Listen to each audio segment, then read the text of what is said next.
नमस्कार दोस्तों, स्वागत है आप सभी का हमारे YouTube चैनल देव जी के ट्रिक्स में। तो दोस्तों हम यहाँ पर हिंदी साहित्य पढ़ेंगे और इस वीडियो का हर एक पॉइंट एग्जाम में पूछा गया है। चाहे आप छोटे एग्जाम की तैयारी कर रहे हों या आप बड़े एग्जाम की तैयारी कर रहे हों, ये वीडियो देखने के बाद आपको 4 वीडियो या 10 बुक देखने की ज़रूरत नहीं पड़ेगी। ठीक है, तो चलते स्टार्ट करते हैं। वीडियो को पूरा देखिएगा, पसंद आता है तो वीडियो को लाइक भी करें और प्लेलिस्ट के माध्यम से अदर भी जो टॉपिक हैं उनको भी आप देख सकते हैं। तो चलते स्टार्ट करते हैं। यहाँ पर दिया है हिंदी साहित्य का काल विभाजन। तो याद रखिए, हिंदी साहित्य के काल विभाजन को 4 भागों में बांटा गया है। आदिकाल जिसे वीरगाथा काल कहते हैं, पूर्व मध्यकाल जिसे भक्ति काल कहते हैं, उत्तर मध्यकाल जिसे रीतकाल कहते हैं, आधुनिक काल जिसे गद्य काल के नाम से भी जाना जाता है। ठीक है, तो ये भी पॉइंट आपको याद रखना कि आधुनिक काल को किस नाम से, तो गद्य काल के नाम से जाना जाता है। अगला यहाँ पर इसकी समय सीमा पूछ लिया जाता है। तो इसकी समय सीमा को 4 खंडों में विभाजित किया गया है। अब हम लोग यहाँ पर कह सकते हैं कि एक एक काल को पढ़ेंगे। इससे जुड़े हुए जो आपके प्रश्न बन सकते हैं, जो रचनाएं हैं, कवि हैं, सभी हम लोग यहाँ पर पढ़ेंगे। तो आदिकाल जो कि वीरगाथा काल है, तो याद रखिए आदिकाल को वीरगाथा काल, सिद्ध सामंत काल, चारण काल, प्रारंभिक काल, आरंभिक काल, बीजप्पन काल आदि नामों से भी जाना जाता है। ये सभी प्रश्न आपके पूछे गए हैं। अगला प्रश्न आपसे पूछा जाता है कि आचार्य रामचंद्र शुक्ल के अनुसार वीरगाथा काल की समय सीमा कितनी है। तो ये समय सीमा आपकी कितनी है, तो 1000 ईस्वी से 1350 ईस्वी मानी जाती है। अगला पॉइंट आपका दिया है आदिकाल की प्रवृत्तियां, मतलब कह सकते हैं कि इसमें क्या क्या बातें हुई हैं।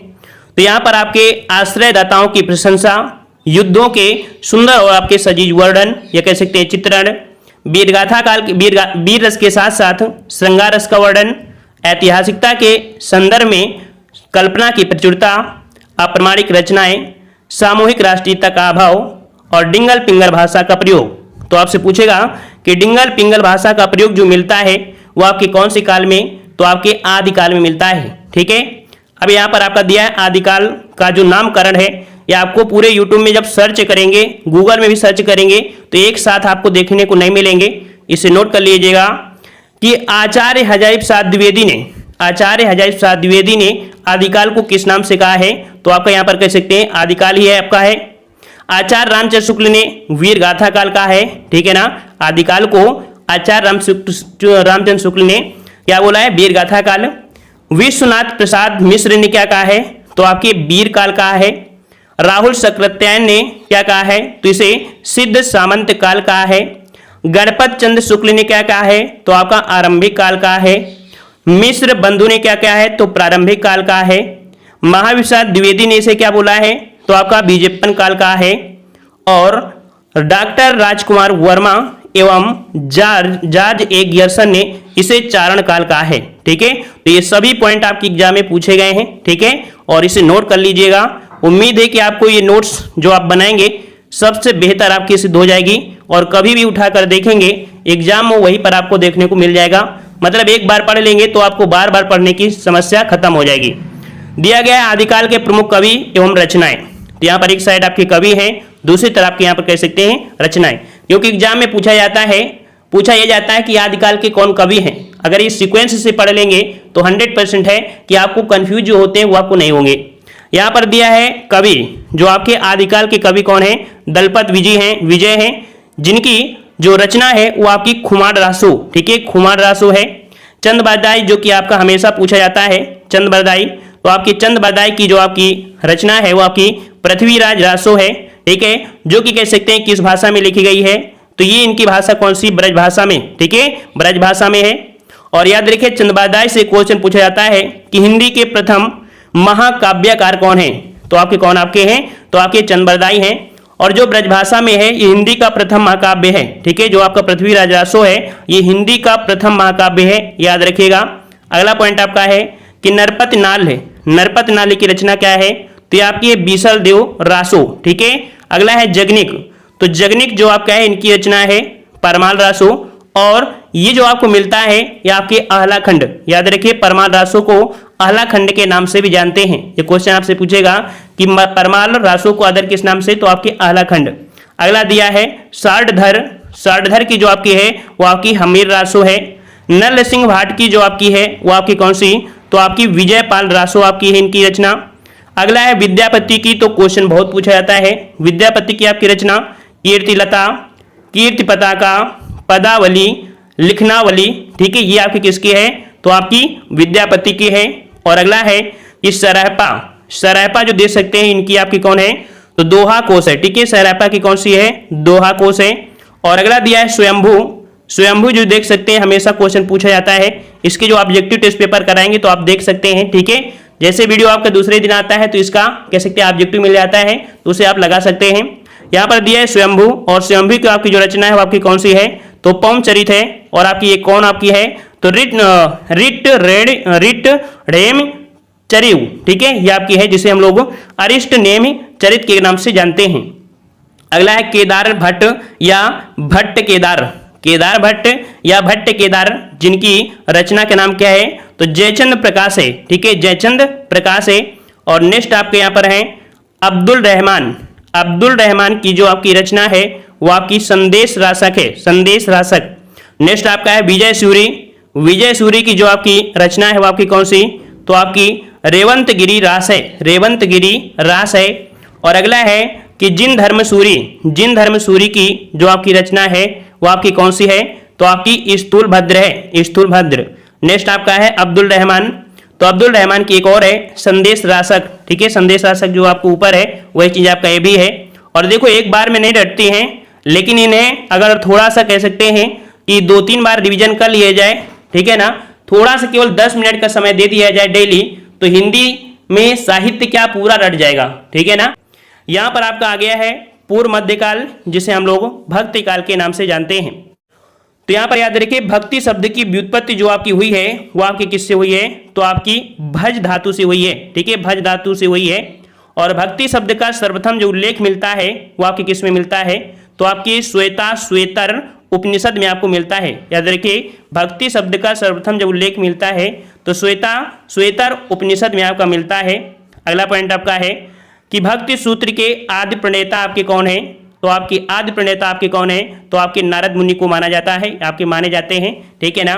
नेक्स्ट पॉइंट आपका दिया है कि हिंदी साहित्य में भक्ति आंदोलन का प्रारंभ दक्षिण भारत के अलवार संतों की परंपरा से जुड़ा हुआ है, ठीक है। जो आपकी भक्ति आंदोलन है, तो भक्ति आंदोलन का जो परंपरा है यह आपके दक्षिण भारत के आई है, किसके माध्यम से, तो जो आपके अलवार आपके भक्त हैं।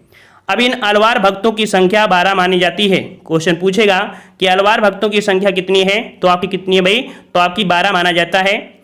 12 अलवार भक्तों में प्रथम भक्त आपके कौन है, तो आपके नम्मलवार या जिन्हें हम बोलते हैं षठ कोश माने जाते हैं, ठीक है। 12 अलवार भक्तों में प्रथम आपके कौन है, तो ये आपके प्रथम आपके कौन से, तो आपके नम्मलवार या षठ कोश माने जाते हैं।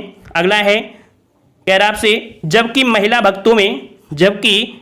भक्तों में अंडाल का प्रमुख नाम जो आपका है प्रमुख है, ठीक है। महिला भक्तों में अंडाल का नाम जो है वो आपका प्रमुख है, जिन्हें दक्षिण भारत का मीरा कहा जाता है। तो याद रखिए अंडाल को दक्षिण भारत की मीरा के नाम से जाना जाता है।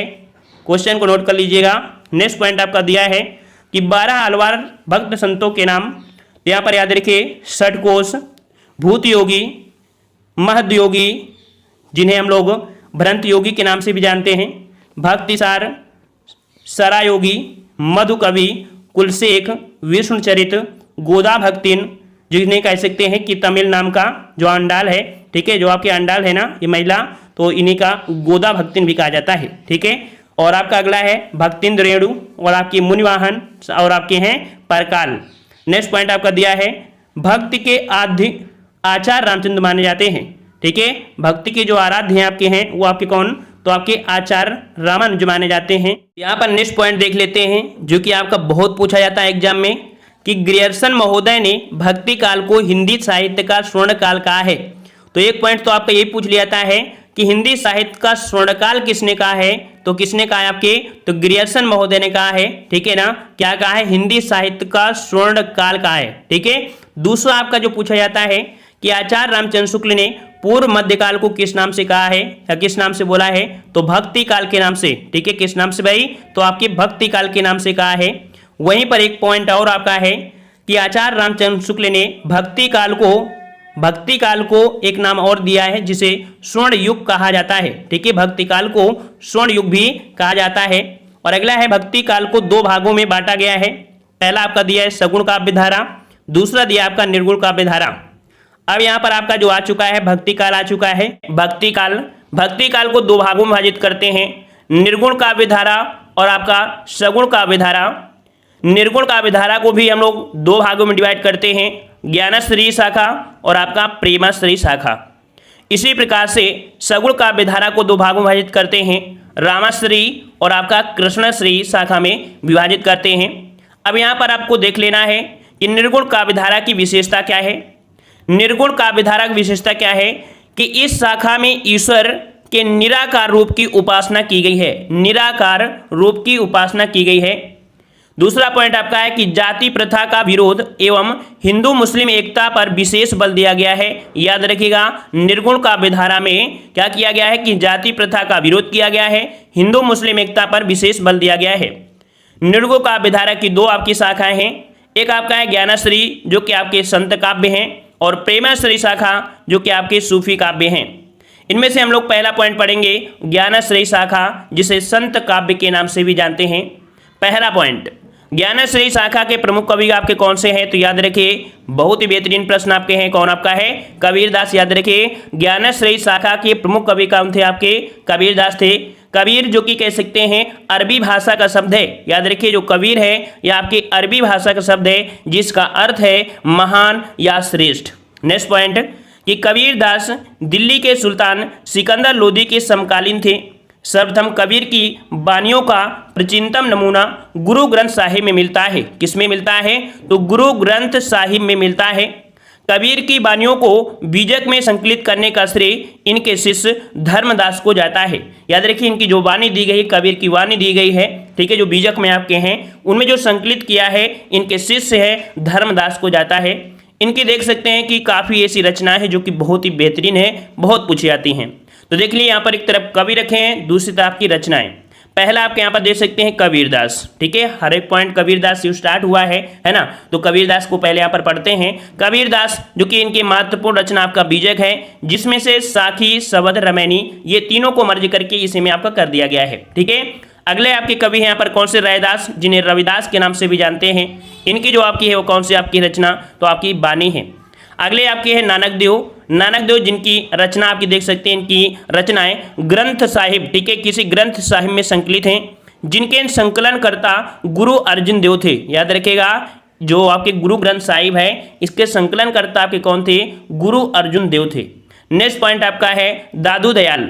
दादू दयाल जिनकी रचना आपकी कौन सी है? इनकी रचना आपकी है अंगवधु, जो कि एक काव्य संग्रह है। ठीक है, दादू दयाल क्या है? ये एक काव्य संग्रह है। और अगला प्रश्न आपसे पूछा गया है मलूक दास। मलूक दास की जो आपकी रचना है वो आपकी रत्न खान और आपका ज्ञान बोध। अगला यहाँ पर है सुंदर दास। सुंदर दास की जो रचना है वो आपकी कौन सी है? आपकी सुंदर मिलाप विलाप। ठीक है, सुंदर विलाप है। तो ये आपके महत्वपूर्ण है, इसका स्क्रीनशॉट आप ले सकते हैं, कॉपी में भी आप नोट करिएगा। अगला पॉइंट आपका दिया है कबीर दास की भाषा। हमेशा एग्जाम में पूछा जाता है, ठीक है ना। तो याद रखिए, रामचंद्र शुक्ल ने कबीर दास की भाषा को सदुक्कड़ी भाषा की संज्ञा दी है। एग्जाम में क्वेश्चन आपसे पूछेगा कि कबीर दास की भाषा सदुक्कड़ी है, ये किसने कहा है? किसने कहा है? तो आपके रामचंद्र शुक्ल ने कहा है। ठीक है, अगला है श्याम सुंदर दास ने कबीर दास की भाषा को पंचमेल खिचड़ी कहा है। तो याद रखिए, पंचमेल खिचड़ी जो कहा है वो आपके श्याम सुंदर दास ने कहा है, और सदुक्कड़ी जो बोला है वो आपके रामचंद्र शुक्ल ने कहा है। दोनों ही पॉइंट नोट करिएगा। अगला प्रश्न आपसे दिया गया है कि हजारी प्रसाद द्विवेदी ने कबीर की भाषा को क्या बोला है? तो वाणी का डिटेक्टर। ठीक है, क्या बोला गया भाई? तो वाणी का डिटेक्टर जो कहा है वो आपके हजारी प्रसाद द्विवेदी ने कहा है। ये भी पॉइंट आपको नोट करना है। नेक्स्ट पॉइंट आपका आ गया है प्रेमाश्रयी शाखा, जिन्हें हम लोग सूफी काव्य के रूप में जानते हैं। तो जो आपके प्रेमाश्रयी शाखा है ये आपके सूफी काव्य हैं। यहाँ पर आपका प्रेमाश्रयी शाखा के प्रमुख कवि आपके कौन से हैं? तो महत्वपूर्ण आपका पॉइंट है, ये आपके हैं मलिक मोहम्मद जैसी। याद रखिए, कौन आपके हैं? मलिक मोहम्मद जैसी। ये प्रेमाश्रयी शाखा के प्रमुख आपके कवि हैं। इस शाखा को प्रेम मार्गी माना गया है। याद रखिए, इस शाखा को प्रेम मार्गी माना गया है। क्यों? क्योंकि इसमें से ईश्वर की प्राप्ति होती है, ऐसी इनकी मान्यता है। कहते हैं अगर आस्था रखें तो भगवान की प्राप्ति हो जाती है, ये प्रेमाश्रय में। ठीक है ना।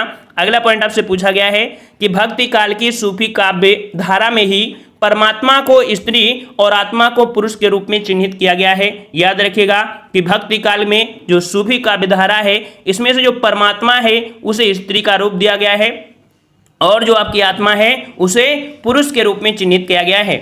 अगला पॉइंट है कि सूफी संतों की शैली कैसी है, तो याद रखिए सूफी संतों की जो शैली है वो आपकी मसनवी शैली है, मसनवी शैली। ठीक है, याद रहेगा। अब यहाँ पर इनसे जुड़े हुए जो प्रेमाश्रयी शाखा के प्रमुख कवि हैं उनकी रचनाएं हैं, यहाँ से ज़्यादा आपको कुछ देखने को नहीं मिलेगा, यहीं पर आपको सब मिल जाएगा। कह रहा आपसे मलिक मोहम्मद जैसी, जिस प्रकार से वहाँ पर आपके पहले कबीरदार थे इसी प्रकार इन्हें पहले हम लोग लेंगे मलिक मोहम्मद जैसी के। तो मलिक मोहम्मद जैसी जो कि आपकी सबसे महत्वपूर्ण इनकी आपकी कौन है, तो आपका पद्मावत महाकाव्य है। ठीक है, और आपका अखरावट, आखिरी कलाम, ठीक है, आखिरी कलाम, कन्हावत और आपका चित्ररेखा, ये आपके मलिक मोहम्मद जैसी की आपकी रचनाएं हैं। अगला है मुल्ला दाऊद, मुल्ला दाऊद जो कि प्रेमाश्रयी शाखा के हैं, जिनकी आपकी रचना चंद्रायन। ठीक है, चंद्रायन है। ढूंढते ढूंढते आप लोग परेशान हो जाएंगे, जीवन बीत जाएगा, लेकिन जिस प्रकार से यहाँ पर हमने सभी रचनाओं को ढूंढकर एक में कर दिया है वो आपको मतलब बहुत ही कम ऐसा मिलेगा देखने को। अगला दिया है कुतुबुन, और कुतुबन की जो आपकी रचना है वो आपकी कौन सी है, तो आपकी मृगावती है। याद रखिए कौन सी है, मृगावती है। उसी प्रकार से ईश्वरदास, ईश्वरदास की आपकी कौन सी है, तो सत्यवती कथा है। वहीं पर आपके अगले हैं कौन आपके, तो आपके कस्मिन शाह, और कस्मिन शाह की जो आपकी रचना है वो आपकी कौन सी है, तो आपके हंसज वारिर, हंसज वाहिर। अगला है मंझन जो कि बहुत पूछा जाता है, मंझन की रचना पूछी जाती है मधुमालती। ठीक है, कौन सी रचना है, मधुमालती है। और अगला आपसे पूछा गया है कि शेख नवी, शेख नवी की जो रचना है वो आपकी कौन सी है, तो आपकी ज्ञानद्वीप है। कौन सी है भाई, ज्ञानद्वीप है। नेक्स्ट पॉइंट आपका है उस्मान, जो कि बहुत बार पूछा गया है, उस्मान बहुत बार पूछा गया है। उस्मान आपकी कौन सी रचना है, चित्रावली है। कौन सी भाई, चित्रावली है, याद रखिए चित्रावली। और आपका यहाँ पर नूर मोहम्मद की जो रचना है वो आपकी इंद्रावती है, इंद्रावती। अब यहाँ पर हम लोग देख लेते हैं सगुण काव्य धारा। सगुण काव्य धारा क्या होता है इसको समझिएगा। इस शाखा के अंतर्गत ईश्वर के मूर्ति रूप की उपासना की बात की गई है। जो सगुण होते हैं उसमें मूर्ति पूजा को बढ़ावा दिया है। इसमें कहा गया है कि जो आपकी उपासना है वो एक मूर्ति के रूप में है, तो ईश्वर के मूर्ति रूप की उपासना की बात कही गई है सगुण काव्य धारा में। सगुण काव्य धारा के भी आपके दो पार्ट हो जाते हैं, एक रामाश्रयी शाखा, दूसरे आपके कौन से हैं, तो आपके कृष्णाश्रयी शाखा हैं। नेक्स्ट पॉइंट आपका दिया है यहाँ पर रामाश्रयी शाखा। तो इस शाखा के कवि मर्यादा पुरुषोत्तम राम को अपना आराध्य मानकर रचनाएं करते थे। दूसरा पॉइंट आपका है कि राम भक्ति धारा के प्रतिनिधित्व कवि तुलसीदास थे। याद रखिएगा ये जो 3 पॉइंट आपको मिल गए, पहले वाले जो मेन पॉइंट होते हैं उनको जरूर आपको लिख लेना है। ठीक है ना। तो राम भक्ति धारा के मेन जो आपके प्रतिनिधित्व कवि हैं वो आपके कौन है, आपके तुलसीदास थे। अब यहाँ पर रामाश्रयी शाखा से संबंधित आपकी उनकी रचनाएं हैं, उनको यहाँ पर देख लेते हैं। तो पहले आपके यहाँ पर देख सकते हैं आपको कवि है, दूसरी तरफ आपकी रचनाएं हैं। चलिए यहाँ पर तुलसीदास दिया है, और तुलसीदास में देख सकते हैं कि महत्वपूर्ण आपकी है रामचरितमानस। रामचरितमानस की बात करते हैं तो पूछेगा ये किस भाषा में लिखी गई है, किस लैंग्वेज में लिखी गई है, तो ये आपकी कौन सी है, तो आपके अवधी लैंग्वेज में आपकी लिखी गई है, जो कि आपके यहाँ पर रामचरितमानस है। वहीं पर आपकी जो आपकी कौन सी है, विनय पत्रिका है, कवितावली है, ठीक है, गीतावली है, दोहावली है, आपके यहाँ पर जो आपकी कह सकते हैं कृष्ण गीतावली, रामलला नहचू, बरवे रामायण, पार्वती मंगल, जानकी मंगल, वैराग्य संदीपनी, हनुमान बाहुक और आपकी अग्नि परीक्षा, ये सभी आपकी किसकी हैं, तो आपकी तुलसीदास की हैं। याद रखिएगा, ठीक है। और ये जो आपकी लिखी गई हैं ये आपके किस में हैं, तो आपके ब्रज भाषा में लिखी गई हैं। याद रखिएगा। और इनकी जो आपकी रामचरितमानस है वो आपकी अवधी भाषा में है। ये क्वेश्चन आपका बहुत पूछा जाता है। अगला दिया है वाल्मीकि ने रामायण लिखा है, जो कि आपकी संस्कृत भाषा में, ठीक है, संस्कृत भाषा में लिखा है, जो कि रामायण है, वाल्मीकि ने लिखा है। नेक्स्ट पॉइंट आपका है रामानंद जो कि काफी आपके यहाँ पर हैं, और आपके रामानंद की जो रचना है वो आपकी राम आरती है। नाभादास की बात करते हैं तो नाभादास की जो आपकी रचना है वो आपकी कौन सी है, तो भक्तमाल है। नेक्स्ट पॉइंट आपका केशवदास से आपसे पूछा गया है, तो केशवदास का आपके यहाँ पर कौन सा हो जाएगा, तो केशवदास की जो रचना है वो आपकी रामचंद्रिका, जो कि एक काव्य मतलब प्रबंध काव्य है, ठीक है, प्रबंध काव्य है, विज्ञान गीता जो कि एक आध्यात्मिक ग्रंथ है। क्लियर हो गया होगा। नेक्स्ट पॉइंट आपसे कहा गया है कि नरहरि दास, ठीक है, नरहरि दास, तो नरहरि दास ने जो लिखा है वो आपके पौरिसेन रामायण लिखा है, ठीक है, कौन सी है, पौरिसेन रामायण है। और अगला है आपके यहाँ पर अग्रदास, और अग्रदास जो कि देख सकते हैं राम भजन मंजरी और आपके रामाष्टयाम, ठीक है, रामाष्टयाम, ठीक है, ये आपकी है। और आपके ईश्वरदास ने भारत मिलाप और आपका अंगद पैज, ये जो लगभग सभी हैं ये आपके राम के आराध्य के रूप में ही सभी रचनाएं आपकी की गई हैं। सभी टोटल रचनाएं आपके राम के आराध्य में ही की गई हैं। यहाँ पर एक नोट दिया गया है जो कि बहुत ही महत्वपूर्ण है कि रचना की दृष्टि से केशवदास जो आपके हैं वो आपके रीत काल के कवि हैं। याद रखिए, नोट करिएगा कि जो आपके केशवदास हैं वो रीत काल के कवि हैं, किंतु काल के अनुसार से देखा जाए तो आपके भक्ति काल के आपके हैं, क्योंकि इन्हें जो रचनाएं देखा है, रचनाएं जो किया है वो आपके भक्ति काल से रिलेटेड आपकी हैं। ये पॉइंट आपको याद रखना है। अगला दिया है कृष्णाश्रयी शाखा, कृष्णाश्रयी शाखा जो आपके हैं वो उससे संबंधित आपको देखते हैं। तो इस शाखा के कवि भगवान श्री कृष्ण की आराधना करते थे, ठीक है, भगवान श्री कृष्ण की आराधना करते थे एवं उन्हें अपना आराध्य मानकर रचनाएं भी करते थे। इस शाखा के मुख्य प्रवर्तक आपके कौन हैं, तो याद रखिए यहाँ पर चौथा पॉइंट जो कि आपके लिए हुआ कि मुख्य प्रवर्तक आपके कौन थे, तो कृष्णाश्रयी शाखा के आपके कौन थे, वल्लभाचार्य। इस भक्ति धारा के प्रतिनिधित्व कवि आपके सूरदास हैं। याद रखिए, मुख्य प्रवर्तक आपके कौन है, तो वल्लभाचार्य, और अगर पूछे प्रतिनिधित्व कवि तो आपके कौन से हो जाएंगे, तो आपके सूरदास जी हो जाएंगे। अब यहाँ पर इनसे जुड़ी हुए जो आपकी रचनाएं हैं, तो आपके सूरदास में आपकी जो आपकी पहली रचना आपकी है सुरसारावली, जो कि आपकी ब्रज भाषा में है। याद रखिए, किस भाषा में, ब्रज भाषा में। एग्जाम में क्वेश्चन पूछेगा कि सूरदास के द्वारा रचित आपकी जो सूर सागर है वो किस भाषा में है। ऑप्शन में आपको यहाँ पर ब्रज भाषा, अवधी, बघेली दे देगा, तो आंसर क्या लगाएंगे, ब्रज भाषा लगाएंगे। अगला है यहाँ पर साहित्य लहरी, सुरसारावली और भ्रमर गीत, ये आपके सूरदास के द्वारा आपकी रचनाएं हैं। अगला है मीराबाई में आपका कौन सा है, तो गीत गोविंद टीक, ठीक है, गीत गोविंद टीका, नरसिंह जी का मायरा, राग सोरठा, राग गोविंद, ये आपकी मीराबाई जी की हैं। अगला दिया है रस खान, रसों की खान, तो रस खान ने लिखा है प्रेम वाटिका, जो बहुत पूछा गया है, ठीक है, रस खान आपका प्रेम वाटिका, सुजान रस खान, ठीक है, सुजान रस खान, और आपका दान लीला, ये आपकी रस खान जी की हैं। नरोत्तम दास ने सुदामा चरित्र के बारे में जो कि देख सकते हैं कृष्ण से ही संबंधित आपकी लीलाएं, इन्होंने भी लिखा है। श्री भट्ट ने लिखा है युगल शतक लिखा है। याद रखिए, युगल शतक। अगला है कुंभल दास, और कुंभल दास में देख सकते हैं कि आपके कुंभल दास में आपके फुटकल पद, ठीक है, आपके कौन, तो फुटकल का भी ये आपके कह सकते हैं फुटकल पद है आपका, ठीक है। अगला है अष्टछाप के कवि, ये भी बहुत ही महत्वपूर्ण क्वेश्चन पूछा जाता है कि अष्टछाप के कवि कौन से हैं, तो याद रखिए अष्टछाप के कवि आपके कौन से हैं, तो आपके सूरदास, ठीक है, कुंभल दास, और इसके बाद यहाँ पर कृष्णदास, परमानंद दास, चतुर्भुज दास, ठीक है, नंददास, लगभग देख सकते हैं दास वाले यहाँ पर आपके 6 हो गए हैं। और यहाँ पर आपके हैं कौन, गोविंद स्वामी और आपका छीत स्वामी, तो 2 आपके यहाँ पर स्वामी हैं, 6 आपके यहाँ पर आपके दास हैं। तो कुल मिला के इसे रट लीजिएगा, बेहतरीन प्रश्न आपके बनते हैं हिंदी साहित्य में, ठीक है। चलिए अगला पॉइंट आपका है भक्ति काल के प्रमुख संप्रदाय एवं उनके प्रवर्तक। ये क्वेश्चन आपके जीके जीएस में पूछे जाते हैं, हिंदी में पूछे जाते हैं, साहित्य में पूछे जाते हैं, लगभग हर क्षेत्र में ये क्वेश्चन आपके पूछे जाते हैं। संप्रदाय में देख सकते हैं अद्वैतवाद के संस्थापक या जो प्रवर्तक माना जाता है वो आपके किसे, तो आपके शंकराचार्य को माना जाता है, ठीक है। अद्वैतवाद के जो प्रवर्तक है वो आपके कौन है, तो आपके शंकराचार्य हैं। वहीं पर आपके विशिष्ट द्वैतावाद जो आपके हैं, तो विशिष्ट कौन थे, तो भगवान राम थे, भगवान राम हो जाएंगे। वहीं पर द्वैतवाद जो आपके हैं, द्वैतवाद के प्रवर्तक आपके माधवाचार्य हैं, माधवाचार्य। और आपका द्वैतवाद निम्बकाचार्य, यहाँ पर देखो निम्बकाचार्य, इससे समझिए नींबू का आचार, ठीक है, नींबू का आचार है। और ये कह रहा है देता जा, है ना, तो द्वैता है ना, क्या दे, नींबू का आचार। तो याद रखिए द्वैतवाद आपके निम्बकाचार है। और शुद्धाद्वैतवाद जो आपके हैं, तो शुद्ध अगर देंगे तो बल हो जाएगा। देखिए शुद्धाद्वैतवाद के आपके कौन है, वल्लभाचार्य। और अगर शुद्ध अगर आप खाएंगे, शुद्ध आप पिएंगे तो क्या होगा, बल आपको आएगा, बल, तो इससे होगा शुद्ध, क्या होगा, बल हो जाएगा, ठीक है।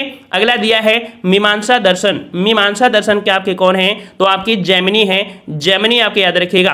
अगला दिया है सांख्य दर्शन, और सांख्य दर्शन के जो आपके प्रतिपादक हैं वो आपके कौन है।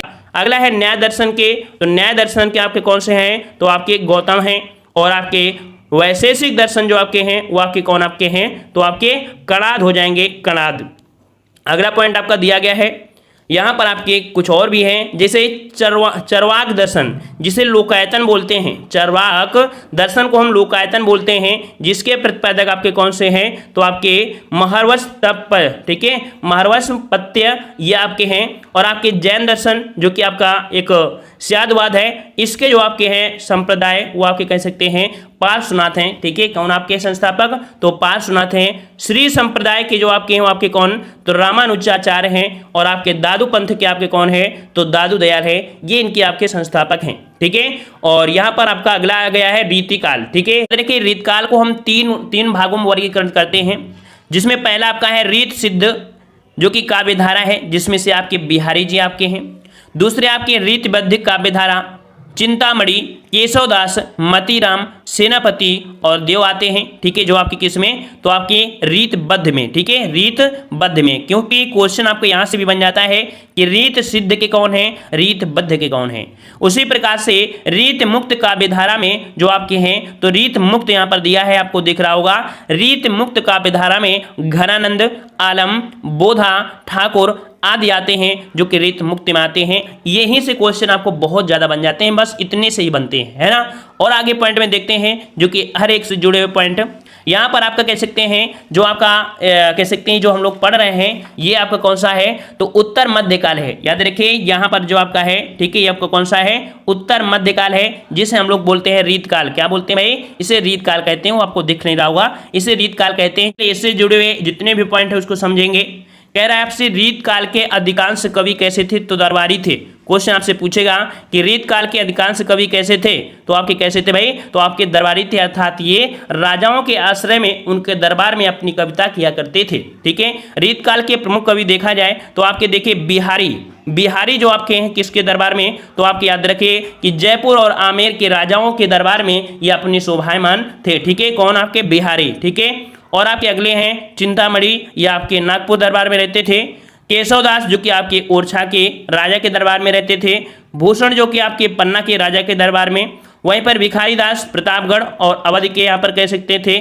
और आपके बोधा जो कि यहाँ पर कह सकते हैं, ये भी आपके पन्ना, ठीक है, दरबार में रहते थे। और आपके कुलपति मिश्र जो कि आपके जयपुर में यहाँ पर कह सकते हैं शोभिमान थे।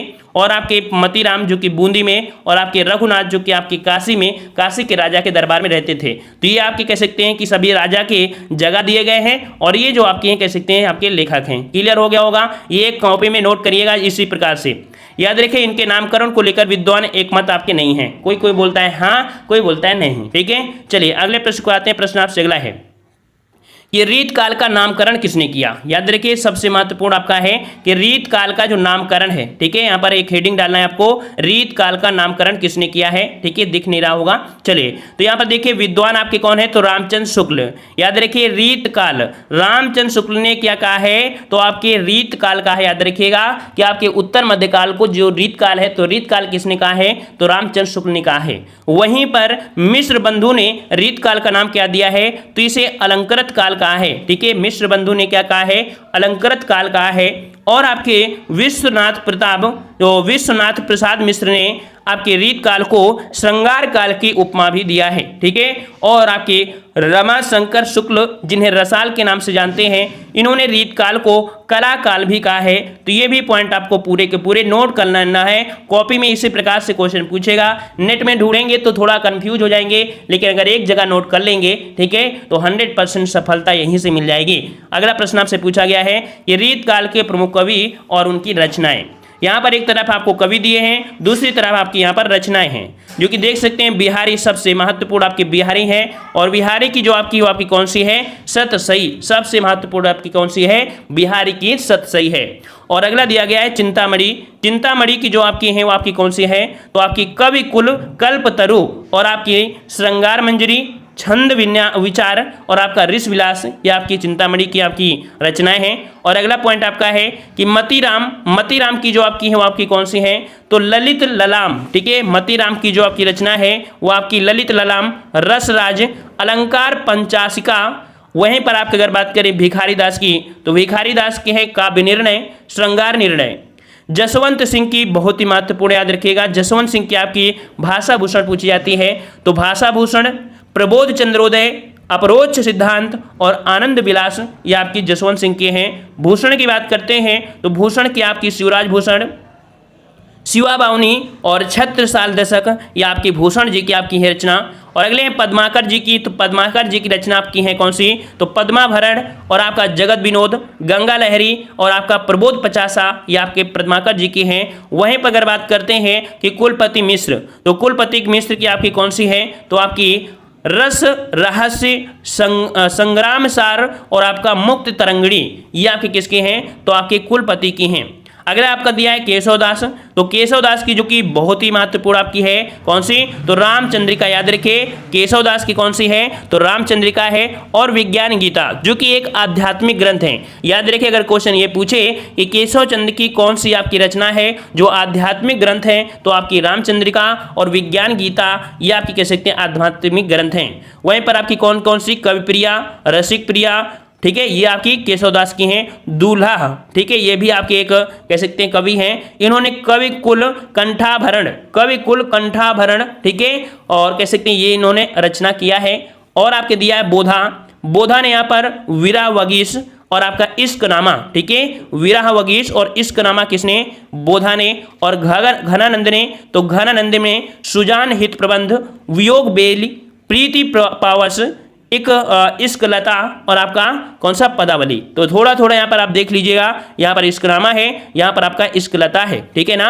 और यहाँ पर आपका जो अगला पॉइंट आपका है कौन सा, देव की आपकी प्रेम तरंग, भाव विलास, शब्द रसायन, काव्य रसायन, सुजान विनोद, भावनी विलास, कुशल विलास, देव शतक, राधिका विलास, ये आपकी देव की हैं। और आपकी सेनापति की आपकी कौन है, तो कवित्त रत्नाकर, या आपकी सेनापति की आपकी रचनाएं हैं। तो कुल मिला के यहाँ पर देख सकते हैं कि इस प्रकार से आपका जो कंप्लीट होता है वो आपका रीतकाल होता है।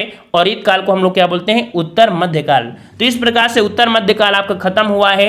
अब नया आपका काल शुरू हो गया है जो कि आपका कौन सा है, आधुनिक काल, जिसे हम लोग गद्य काल के नाम से भी जानते हैं। इसी प्रकार से आधुनिक काल का वर्गीकरण किया गया है, जिस प्रकार से हिंदी साहित्य में हमने बताया था 4 भागों में विभाजित किया गया था, ठीक है ना। आदिकाल जिसे वीरगाथा काल कहा गया था, पूर्व मध्यकाल भक्ति काल, उत्तर मध्यकाल रीतिकाल और आधुनिक काल है। और आधुनिक काल को हम गद्य काल कहते हैं। तो यहाँ पर इसको विभाजित करते हैं आपको कितने, तो 4 भागों में, भारतेंद्र युग, द्विवेदी युग, छायावादी युग और आपका छायातत्व युग। अब स्टार्ट करते हैं हम लोग यहाँ पर, जो कि पहला आपका युग है कौन सा, भारतेंद्र युग। भारतेंद्र युग का एक नाम दिया गया है कौन सा, पुनर्जागरण काल, ठीक है। क्वेश्चन पूछे कि पुनर्जागरण काल किसे कहा जाता है, तो आपके भारतेंद्र युग को कहा जाता है, जो कि समय दिया गया है 1857 से लेकर आपका 1900 ईस्वी का समय जो है वो आपका भारतेंद्र युग है। अब यहाँ से हर एक पॉइंट आपके एग्जाम में पूछे गए हैं, ठीक है। जैसे कि पहला पॉइंट है कि भारतेंद्र युग को हिंदी गद्य का सर्वप्रथम युग माना जाता है, ठीक है, याद रखिएगा कि भारतेंद्र युग को हिंदी गद्य का सर्वप्रथम युग माना जाता है। दूसरा पॉइंट आपका यहाँ पर दिया है कि आचार्य रामचंद्र शुक्ल ने आधुनिक काल को क्या नाम दिया है, तो आपके गद्य काल। एग्जाम में पूछा जाएगा कि गद्य काल जो आपका है, आधुनिक काल को गद्य काल किसने कहा है, तो आपके आचार्य रामचंद्र शुक्ल ने कहा है आधुनिक काल को गद्य काल। नेक्स्ट पॉइंट आपका है कि हिंदी के क्षेत्र में भारतेंद्र हरिश्चंद्र ने महत्वपूर्ण योगदान के कारण ही इस युग को भारतेंद्र युग नाम दिया गया है। और इस युग में गद्य एवं काव्य दोनों शैलियों में साहित्य का सृजन हुआ है। याद रखिए भारतेंद्र युग में गद्य एवं काव्य दोनों ही शैलियों में साहित्य का सृजन हुआ है। अब यहाँ पर जो कि देखिए कितने अच्छे पॉइंट दिए हैं कि हरिश्चंद्र को प्रथम नाटककार, प्रथम निबंधकार, प्रथम आलोचक एवं प्रथम पत्रकार माना जाता है। नेक्स्ट पॉइंट आपका है कि इन्हें हिंदी रंगमंच का जनक भी कहा जाता है, ठीक है ना, इन्हें हिंदी रंगमंच का जनक भी कहा जाता है। नेक्स्ट पॉइंट है कि भारतेंद्र जी को हिंदी गद्य का जनक अर्थात पितामह कहा जाता है। ये क्या करते थे कि रसा उपनाम से कविताएं किया करते थे। क्वेश्चन पूछे कि रसा के उपनाम से कविताएं कौन करते थे, तो कह सकते हैं आपके हरिश्चंद्र हैं, जो कि आपके उर्दू में किया करते थे। इस युग के साहित्यकारों ने गद्य के लिए खड़ी बोली का प्रयोग किया है और आपके काव्य के लिए ब्रजभाषा का प्रयोग किया है, जिसमें से देख सकते हैं कि भारतेंद्र जी की कुछ कविताएं हैं, जैसे कि आपकी दी गई है कविवचन सुधा, हरिश्चंद्र मैगजीन और आपकी बाला बोधनी, ये आपकी भारतेंद्र की हैं इस युग में। और इस युग में एक और आपके थे कौन, तो बद्री नारायण चौधरी प्रेमघन, जो कि कह सकते हैं आनंद कादम्बिनी, और प्रताप नारायण मिश्र ने ब्राह्मण, बालकृष्ण भट्ट ने हिंदी प्रदीप नामक पत्रिकाओं के माध्यम से ब्रिटिश साम्राज्य का विरोध किया था। इसी युग में सन 1893 में नागरिक प्रचारणी सभा की स्थापना हुई थी। ये डेट याद रखिएगा, हमेशा पूछा जाता है। नागरिक प्रचारणी सभा की स्थापना तो 1893 में हुई थी। भारतीय युग के कुछ महत्वपूर्ण आपके कवि हैं, इनको पढ़ लीजिएगा, जो कि आपके भारतेंदु हरिश्चंद्र हो गए, प्रताप नारायण मिश्र, देवकी नंदन खत्री, लाला श्री निवास दास, बाल मुकुंद गुप्त, बद्री नारायण चौधरी प्रेमघन, पंडित बालकृष्ण भट्ट, किशोरीलाल गोस्वामी, अंबिका दत्त व्यास, राधा कृष्ण कार्तिक प्रसाद खत्री, बाबू तोताराम, राधाचरण गोस्वामी, गोपाल राम गहमरी, श्रद्धा राम फिल्लौरी, ये आपके थे। ठीक है, अब इसमें से देखो आपको यहाँ पर लिखा है प्रेमघन, और इसमें से सिंगल इन्वर्टेड कामा आपको लगा है, तो ये इसके उपनाम होते हैं। इनके क्या होते हैं? उपनाम होते हैं। तो क्वेश्चन आपसे पूछेगा कौन भारतीय युग के कवि हैं, है ना, तो वहाँ पर ऑप्शन में आपको दे देता है। तो आपको इतना आपको याद रखना है, थोड़ा बहुत पढ़ लेंगे तो आपको याद हो जाएगा। जब प्रैक्टिस सेट लगाएंगे तो और ज़्यादा याद हो जाएगा। अब इसके कह सकते हैं इस समय की रचनाएँ बहुत ही पूछी जाती हैं, जैसे कि आपको एक तरफ दिया गया है कवि और दूसरी तरफ की रचनाएँ। तो भारतीय हरिश्चंद्र की रचना कौन कौन सी हैं जो कि हमेशा पूछी जाती हैं? भारत दुर्दशा, अंधेर नगरी, नील देवी, है ना, ये बहुत बार पूछी गई हैं। विद्या सुंदर, ठीक है ना, तो विद्या सुंदर जो आपकी है वो बंगला भाषा में अनुदित की गई है। तो यहाँ पर देखिए, तो भारत दुर्दशा, अंधेर नगरी, भारतवर्ष उन्नत कैसे हो सकती है, नील देवी, सत्य हरिश्चंद्र किसकी है? भारतीय हरिश्चंद्र की है। विनय प्रेम पचासा, प्रेम प्रलाप, प्रेम फुलवारी, प्रेम सरोवर और विद्या सुंदर, ये किसकी है आपके? तो भारतीय हरिश्चंद्र की है। नेक्स्ट पॉइंट आपका है प्रताप नारायण मिश्र की, जो कि आपकी कौन है? तो प्रेम पुष्पावली। देखो इसमें क्या था? प्रेम फुलवारी था हरिश्चंद्र की, लेकिन यहाँ पर प्रताप नारायण मिश्र कौन है? प्रेम पुष्पावली है। श्रृंगार विलास, रस खान शतक किसकी है? प्रताप नारायण मिश्र की है। हठी हमीर, मन की लहर, ये किसकी है? प्रताप नारायण मिश्र की है। एक कॉलम बनाइएगा और उस कॉलम को इसी प्रकार से लिख लीजिएगा। अगला है बद्री नारायण चौधरी प्रेमघन, जो कि भारत वाग्योदय, वर्षा बिंदु, ठीक है ना, ये आपके हैं। ये पॉइंट आपको याद रखना है कि प्रेमघन अब्र उपनाम से उर्दू में कविताएं करते थे। प्रेमघन जो आपके थे तो अब्र उपनाम से उर्दू में कविताएं करते थे, ये पॉइंट आपको याद रखना है।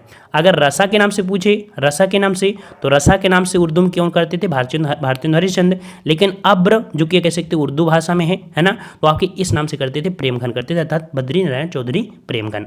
अगला दिया है अंबिका दत्त व्यास, इनकी कौन सी है? तो इनकी पॉइंट कौन सी है? तो आपकी पावस पचासा, सुकवि सतसई और हो होरी, है ना, ये आपके अंबिका दत्त व्यास की है। राधा कृष्ण दास की बात करें तो यहाँ पर राधा कृष्ण दास की है भारत बारहमासा, ठीक है, भारत बारहमासा, देश दशा, कंसवध, जो कि आप कह सकते हैं इनका अधूरा आपका है। क्वेश्चन पूछे कि कह सकते हैं कि राधा कृष्ण दास का कौन सी रचना है जो अधूरी है? तो कंसवध है, ठीक है ना। अगला है ठाकुर जगमोहन, जो कि आपकी है कौन? तो ठाकुर जगमोहन की आपकी देवयानी, ये क्वेश्चन आपको कई बार पूछा गया है कि जो आपकी देवयानी है, ठीक है ना, किसकी है? तो ठाकुर जगमोहन सिंह की है। श्याम सरोजनी इसकी है, तो आपकी ठाकुर जगमोहन की। चलिए द्विवेदी युग, और द्विवेदी युग का आपका जो समय है वो आपका कितना है? तो आपका सन 1900 ईस्वी से लेके 1918 तक का जो समय है इसे द्विवेदी युग के नाम से जाना जाता है। यहाँ पर जो आपका पूछा जाने वाला प्रश्न है कि महाविशाल द्विवेदी जी के नाम पर इस युग का नाम पड़ा, जो कि आपका द्विवेदी युग। ये क्वेश्चन आपका बहुत बार पूछा गया है कि द्विवेदी युग का जो नामकरण हुआ है वो किसके नाम पर? तो आपके महावीर शाह द्विवेदी के नाम पर हुआ है द्विवेदी युग। दूसरा पॉइंट आपका है द्विवेदी जी को ही खड़ी बोली हिंदी को यहाँ पर काव्य भाषा के रूप में प्रतिष्ठित करने का श्रेय दिया जाता है। अगर क्वेश्चन पूछे कि खड़ी बोली को काव्य भाषा के रूप में प्रतिष्ठित करने का श्रेय दिया गया है किसे? तो आपके द्विवेदी जी को दिया गया है। अगला पॉइंट आपका दिया गया है कि हिंदी कहानियों का वास्तविक विकास जो हुआ है वो आपके किस युग से? तो आपके द्विवेदी युग से ही हिंदी कहानियों का वास्तविक विकास हुआ है। नेक्स्ट पॉइंट आपका पूछा गया है कि द्विवेदी युग के प्रमुख कवि कौन से हैं, क्योंकि डायरेक्ट एग्जाम में क्वेश्चन पूछा जाता है कि कौन से कवि हैं जो द्विवेदी युग से संबंधित हैं, कौन से कवि हैं जो आपके छायावादी युग से हैं, तब आपको एक नंबर आपको पूरा मिल जाता है। तो यहाँ पर आप देख सकते हैं जैसे आपके महाप्रसाद द्विवेदी हैं, ठीक है ना, चंद्रधर शर्मा गुलेरी, श्याम सुंदर दास, अयोध्या सिंह उपाध्याय, हरिऔध, मैथिली शरण गुप्त, ये आपके कह सकते हैं मुख्य रूप से आपके यहाँ पर कह सकते हैं कि आपके प्रमुख कवि हैं। इनके रचनाएं भी पढ़ेंगे, ठीक है ना। और भी यहाँ पर कह सकते हैं कवि हैं जैसे आपके रामचरित उपाध्याय, गया प्रसाद शुक्ल, जो कि इनका उपनाम जो आपका है वो आपका स्नेही है, ठीक है ना। ये जो आपके होते हैं ये उपनाम होते हैं। श्री पाठक हो गया, राम नरेश त्रिपाठी, पदम सिंह शर्मा, नाथूराम शर्मा, जो कि नाथूराम शर्मा को एक उपनाम से शंकर के नाम से जानते हैं। पदमलाल पुनालाल बख्शी का मिश्र बंधु, लोचन प्रसाद पांडे, सियाराम गुप्त, बाबू गुलाब राय, ये जो आपके थे ये आपके किस युग से थे, तो आपके द्विवेदी युग से संबंधित थे, ठीक है ना। इनको नोट्स बनाइए और आसानी से यहाँ पर कह सकते हैं, याद कर सकते हैं। अब द्विवेदी युग की जितनी भी आपकी कवि हैं उनकी रचनाएं हैं यहाँ से हम लोग पढ़ेंगे। और वीडियो जैसे ही सभी पूरा कंप्लीट होता है तो हम लोग लगभग 400 प्रश्नों का मास्टर वीडियो लेके आएंगे, जो कि आपका ऑब्जेक्टिव होगा। उसको आप देख लेंगे तो पूरी तरीके से आपको कंप्लीट हो जाएगा, ठीक है। चलिए, तो यहाँ पर एक तरफ आपको दिया गया कवि, दूसरा आपका दिया गया रचना। तो जिसके नाम पर रखा गया है तो सबसे पहले उन्हीं की पढ़ेंगे, जो कि आपके महावीर शाह द्विवेदी। महावीर शाह द्विवेदी की जो आपकी प्रमुख रचनाएं हैं तो आपकी कौन सी हैं? यहाँ पर काव्य मंजूषा, नागरी, सुमन, कन्याकुब्ज और अबला विलाप। अगला है अयोध्या सिंह उपाध्याय। तो अयोध्या सिंह उपाध्याय का ये जो आपका है ये आपका हमेशा पूछा जाता है। प्रिय प्रवास किसकी रचना है? अयोध्या सिंह उपाध्याय का है। और कह सकते हैं इनका उपनाम क्या है? तो आपका हरिऔध है। जब भी कोई उपनाम होता है तो हम हमेशा सिंगल उद्धरण चिन्ह का ही प्रयोग करते हैं, ठीक है, याद रहेगा। यहाँ पर याद रखिए जो प्रिय प्रवास है ये खड़ी बोली, ठीक है, खड़ी बोली हिंदी का प्रथम महाकाव्य है। क्वेश्चन आपसे पूछा जाएगा कि हिंदी खड़ी बोली का जो प्रथम महाकाव्य है वो आपका कौन सा है? तो आपका प्रिय प्रवास है, एक प्रकार का प्रबंध काव्य भी कह सकते हैं। अगला है यहाँ पर वैदेही वनवास। वैदेही वनवास क्या है? ये भी एक प्रबंध काव्य है। परिजात ये भी आपका किसका है? हरिऔध जी का है, जो कि प्रबंध काव्य है। चोखे चौबदे ये और आपका प्रेम प्रपंच और आपका पद्य प्रसून ये किसका है? तो आपके अयोध्या सिंह उपाध्याय का है। जो क्वेश्चन ज़्यादा पूछे गए हैं वो आपको ज़्यादा से ज़्यादा यहाँ पर हाईलाइट किए गए हैं ब्लैक से, ठीक है। अगले यहाँ पर देख लीजिए कि जो बहुत ही महत्वपूर्ण क्वेश्चन बनता है कि हरिऔध जी को एक पद दिया गया है कवि सम्राट, ठीक है ना। तो याद रखिए हरिऔध जी हिंदी साहित्य में, ठीक है, साहित्य जगत में कवि सम्राट की उपाधि से विभूषित किए गए हैं। क्योंकि डायरेक्ट क्वेश्चन पूछेगा कि कवि सम्राट किसे कहते हैं, तो आपके हरिऔध जी को कहा जाता है, ठीक है। अगले पॉइंट में आते हैं। पॉइंट आपको अगला है जो कि आपके कौन है? तो आपके मैथिली शरण गुप्त। मैथिली शरण गुप्त की बात करें तो इनकी जो आपकी प्रथम काव्य रचना है कौन सी है? तो प्रथम काव्य रचना आपकी कौन सी है? तो रंग में भंग, ठीक है। अगर क्वेश्चन पूछे कि मैथिली शरण गुप्त की इनमें से कौन सी रचना है जो प्रथम काव्य रचना है, तो आपकी कौन है? तो रंग में भंग है। दूसरा आपका जो पूछा जाता है एक महाकाव्य पूछा जाता है, कौन सा? साकेत। साकेत क्या है? एक महाकाव्य है, किसका है? तो मैथिली शरण गुप्त का है साकेत। जय भारत, भारत भारती, जयद्रथ वध, यशोधरा, पंचवटी, त्रिपथगा और आपका झंकार, ठीक है। जिसमें से यहाँ पर आपका जयद्रथ वध भी बहुत बार पूछी गई है, जय भारत भी पूछी गई है, भारत भारती भी आपकी पूछी गई है और यशोधरा पूछी गई है। और ये जो आपकी पूछी गई है कई बार पूछा गया है जयद्रथ वध, ठीक है। और ये तो आपकी अनगिनत बार पूछी गई है। ये तो सदाबहार वाला प्रश्न है, हमेशा आपका पूछा जाता है, ठीक है। अगला प्रश्न आपका दिया है नाथूराम, जिन्हें उपनाम दिया गया शंकर। इनकी जो आपकी रचना ज़्यादा नहीं पूछी जाती हैं, फिर भी यहाँ पर आप पढ़ सकते हैं कि आपको गर्वरंडा, ठीक है, गर्वरंडा, हर रहस्य, अनुराग रत्न, शंकर सरोज, शंकर सर्वस्व, ठीक है। इनकी ज़्यादा पूछी नहीं गई आपकी, ठीक है। एक यही आपको एक दो बार पूछी गई है, वैसे ज़्यादा आपकी नहीं मिली है। अगला है श्रीधर पाठक। श्रीधर पाठक की जो कि यहाँ पर है कौन सी? भारत गीत, ठीक है। श्रीधर पाठक की कौन सी है? यहाँ पर आपका भारत गीत हो गया। बाल विधवा जो कि एक कविता है, बाल विधवा की कविता आपकी है। जाज वंदना एक कविता है और आपका वनाष्ट, ठीक है। तो इसमें से जो आपको पूछा गया है वो आपकी कश्मीर सुषमा पूछा गया है। ये कश्मीर सुषमा किसकी है? तो आपके यहाँ पर किसकी? तो आपके श्रीधर पाठक की है। और कश्मीर अगर पहुँच गए हैं तो देहरादून भी पहुँच जाइए, तो देहरादून भी किसकी है? तो आपकी श्रीधर पाठक जी की है। अगला प्रश्न आपका दिया है, इनकी बहुत पूछी जाती हैं, गया प्रसाद स्नेही, ठीक है ना। तो आपका दिया है प्रेम पच्चीसी, करुणा कादम्बनी, त्रिशूल तरंग, कृषक कृदंग और राष्ट्रीय वीणा, ठीक है, राष्ट्रीय वीणा। और आपके यहाँ पर करुणा कादम्बनी, ठीक है, त्रिशूल तरंग, कृषक क्रंदन, ये आपका गया प्रसाद जिन्हें हम लोग यहाँ पर कह सकते हैं उपनाम है स्नेही है, ठीक है। अगला दिया गया है राम नरेश त्रिपाठी, जो कि इनकी एक पूछी गई पथिक किसका है? तो पथिक जो रचना किसकी है? तो आपके राम नरेश त्रिपाठी का है। मिलन, स्वप्न और आपका मानसी किसका है? राम नरेश त्रिपाठी का है। इस प्रकार से हमने यहाँ पर कवर किया जो कि आपका द्विवेदी युग था। देखो सबसे पहले बात आती है कि छायावादी युग का जो समय है वो आपका कितना है? तो आपके 1918 ईस्वी से लेके 1936 ईस्वी तक का जो समय है वो आपका छायावादी युग है और इसे हम लोग शुक्ल युग के नाम से भी जानते हैं। तो पहला पॉइंट आपका जरूरी है कि आचार्य रामचंद्र शुक्ल के नाम पर इस युग को शुक्ल युग भी कहा जाता है, किंतु छायावादी युग के वास्तविक अर्थ लेकर विद्वान एक मत नहीं है।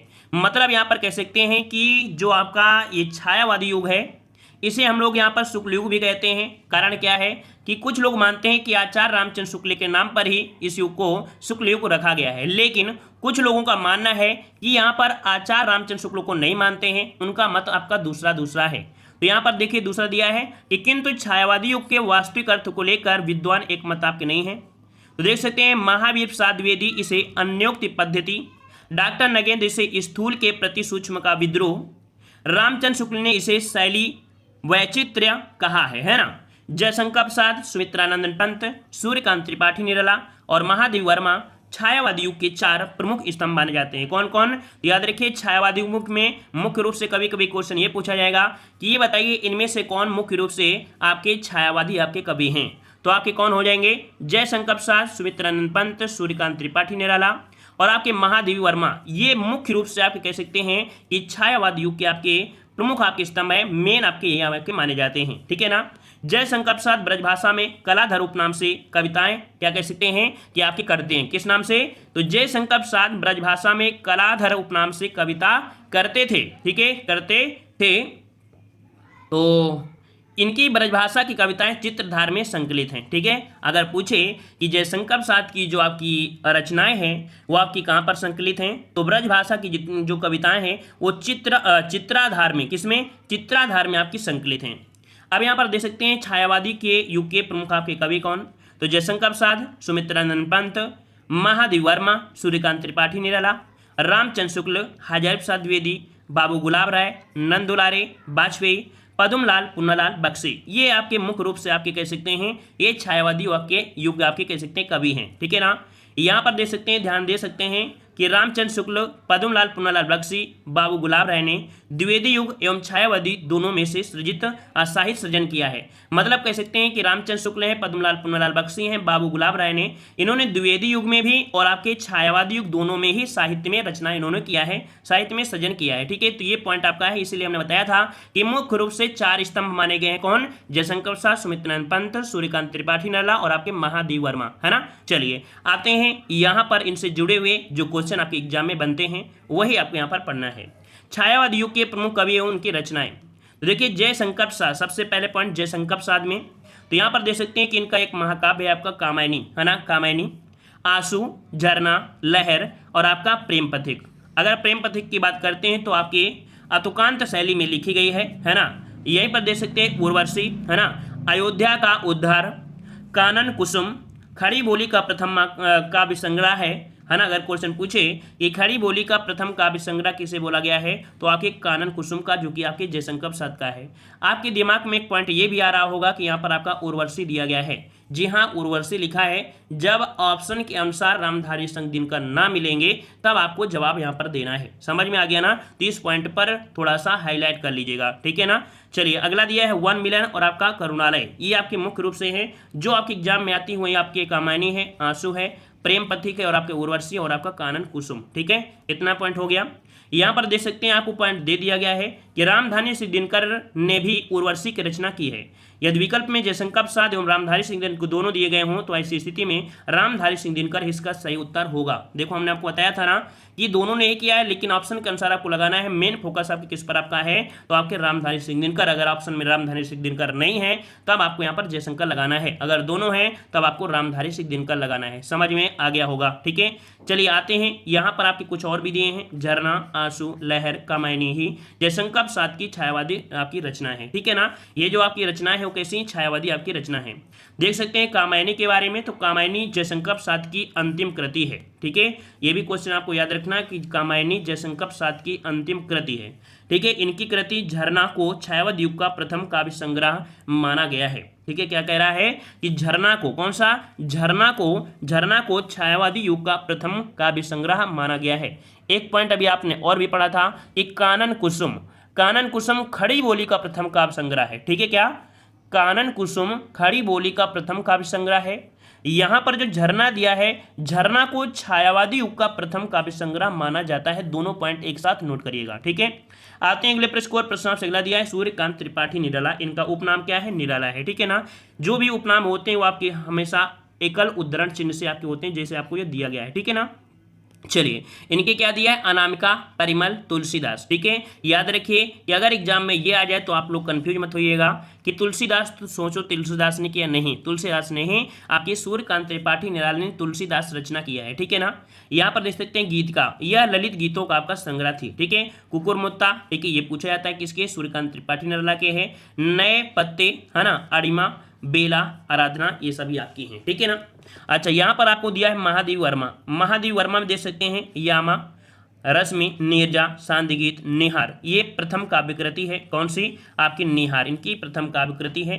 अतीत के चलचित्र, जो कि आपका एक रेखा चित्र है, और आपका दीपशिखा। कुछ यहाँ पर देख सकते हैं कि रस्म, नीरजा, शांतिगीत और निहार के सभी गीतों का संग्रह जो मिलता है, कहाँ पर मिलता है? तो आपके यामा में प्राप्त होता है, ठीक है। चलिए आते हैं अगला प्रश्न आपका सुमित्रा नंदन पंत। सुमित्रा नंदन पंत की बात करते हैं तो यहाँ पर देख सकते हैं कि इनकी जो प्रमुख कृतियां हैं, रचनाएं हैं, वो आपकी लोकायतन है, गुंजन है, ठीक है, युगांत, पल्लव, युगवाणी, उच्छावास, वीणा, ग्रंथि, चिदम्बरा, कला और बूढ़ा चांद। तो देखो यहाँ पर जो आपके ये पॉइंट आपके दिए हैं ब्लैक वाले ना, वही आपके सबसे ज्यादा पूछे गए आपके क्वेश्चन है ना। लोकायतन किसकी है? सुमित्रानंद पंत की है। गुंजन किसकी है? सुमित्रानंद पंत की है।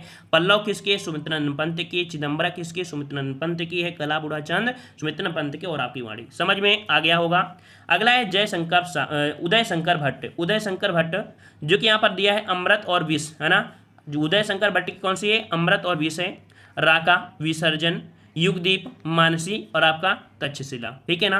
तो ये कह सकते हैं कि आपका छायावादी युग था, आपका शुक्ल युग में इतना आपका था।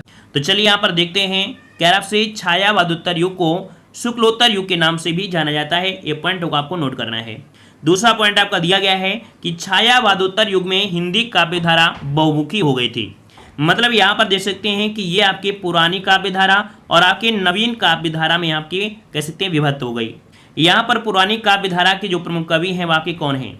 तो पुरानी काव्यधारा के जो आपके कवि हैं वो आपके कौन? तो आपके देख सकते हैं कि ऐसे कवि आपके हैं पुरानी काव्यधारा के अंतर्गत जो आपके आते हैं, वो राष्ट्रीय सांस्कृतिक काव्यधारा एवं उत्तर छायावादी काव्यधारा आती है। मतलब इसमें से आपकी जो राष्ट्रीय सांस्कृतिक काव्यधारा में जैसे माखनलाल चतुर्वेदी हो गया, बालकृष्ण शर्मा हो गए, है ना, सुभद्रा कुमारी चौहान, रामधारी सिंह दिनकर और सियाराम शरण गुप्त, ये अभी आपको देखने को मिलेंगे, इसके अंतर्गत आपके आते हैं, ठीक है ना। चलिए आते हैं अगले पॉइंट को। प्रश्न आपसे पूछा गया है, चलो देखो मिल भी गया है कि राष्ट्रीय सांस्कृतिक काव्यधारा के जो आपके कवि हैं कौन है? तो आपके देख सकते हैं आपके माखनलाल चतुर्वेदी, बालकृष्ण शर्मा, है ना, नवीन, इन्हें उपनाम आपका है, सोहनलाल द्विवेदी, सियाराम शरण गुप्त, बालकृष्ण शर्मा, है ना, इनको भी नवीन, और श्याम नारायण पांडे, रामधारी सिंह दिनकर, ये कैसे हैं? तो राष्ट्रीय सांस्कृतिक काव्यधारा के आपके कवि हैं, ठीक है। यहाँ से क्वेश्चन कैसे बनते हैं? जब कभी ऑप्शन में आपको दे दिया जाता है कि राष्ट्रीय सांस्कृतिक काव्यधारा के इनमें से कवि कौन नहीं है, तो इतने आपको पॉइंट आपको याद रखना है, क्योंकि 5-6 तो आपको याद करना ही पड़ेगा, ठीक है। अगर आपको अपना हिंदी मजबूत करना है तो सब चीज पर कमांड आपकी होनी चाहिए, ठीक है। चलिए अगला दिया गया है उत्तर छायावादी काव्यधारा के कवि कौन है?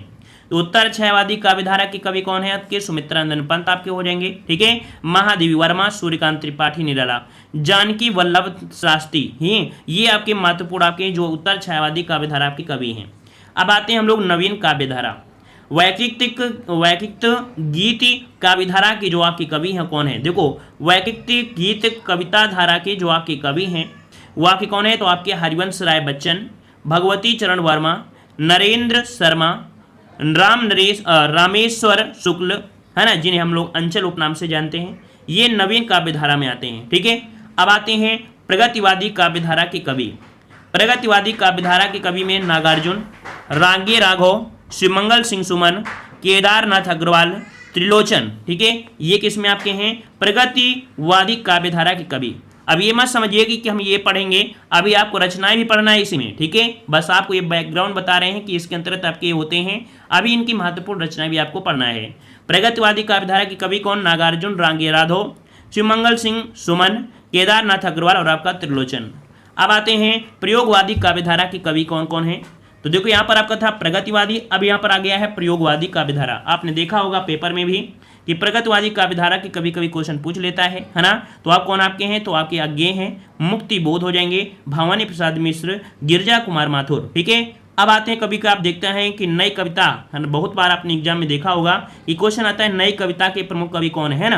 तो नई कविता में मुख्य रूप से आपके धर्मवीर भारती, शमशेर बहादुर सिंह, ये आपके आते हैं नई कविता काव्यधारा में। ठीक है, और भी कुछ अभी नया पढ़ने वाले हैं, ऐसा नहीं है कि नई कविता में आपकी यही है, मात्र रूप से देखा जाए तो आपके मिलते हैं, लेकिन और भी आपको देखने को मिलेंगे। ठीक है, यहाँ पर आ गए हैं हम लोग उत्तर छायावादी काव्यधारा। उत्तर छायावादी काव्यधारा जो भी आपने देखा था कि उत्तर छायावादी काव्यधारा में हम लोग पॉइंट में पढ़ेंगे, पहला कि व्यक्तित्व काव्यधारा के प्रमुख कवि एवं उनकी रचनाएं। अभी ऊपर आपने पढ़ा था, तो व्यक्तित्व आपके काव्यधारा के प्रमुख कवि में हरिवंश राय बच्चन का नाम सर्वोपरि है। और यहाँ से क्वेश्चन आपको बहुत मिलते हैं कि हरिवंश राय बच्चन जो आप कह सकते हैं कि हिंदी साहित्य में आए और उन्होंने अपना नाम कमाया, उसका कारण था कौन, तो इनकी एक रचना थी मधुशाला। मधुशाला से ही इतना ज़्यादा कह सकते हैं कि विकसित हो गए, सब लोग इनको जानने लगे। ठीक है ना, तो इनकी जो प्रमुख रचनाएं है वो आपकी कौन है, तो मधुशाला, मधुबाला है ना, और मधुकलश, ये तीन इनकी रचनाएं बहुत ज़्यादा आपकी हैं। ठीक है, वहीं पर आपका निशा निमंत्रण है,